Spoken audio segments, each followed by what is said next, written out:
Okay, எத்தனை வருஷமா உங்க மாமியார் உங்க கூட இருக்காங்க? ஏன் கூட இல்ல சார், பக்கத்துல இருக்கிறாங்க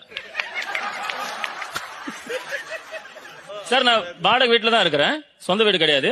நான் எங்கெங்கெல்லாம் காலி பண்ணிட்டு வேற வீடு மாறுறனோ அங்கெல்லாம் பக்கத்துல வந்துருவாங்க. இல்ல உண்மையா இல்ல, நீங்க அவங்கள கேளுங்க. நாங்க வந்து கல்யாணம் ஆன உடனே எங்க மாமியார் வீட்டுல கொஞ்சம் மனஸ்தாபம் சார். உடனே நாங்க வீடு மாத்தி வந்துட்டோம். அம்மா என்ன சொன்னாங்க, பக்கத்துல வீடு காலி இருக்குமா, பக்கத்தே வந்து அப்போ வந்து இப்ப இருக்க பக்கத்துல அதே பழக்கம் ஆயிடுச்சு சார். அவங்க தனியா ஒவ்வொருத்தரும் வீடு காலியும் பக்கத்துல இன்னொரு வீடு காலியா இருக்கு. அந்த மாதிரி அமைஞ்சிருது சார். நாலாம் தேடும் அப்படி கிடைக்கவே மாட்டேங்குமா? அந்த மாதிரி அமைஞ்சிருது சார். ஆனா அந்த நேரத்துல நம்மளுக்கு கை கொடுக்குறாங்களே சார் அம்மா.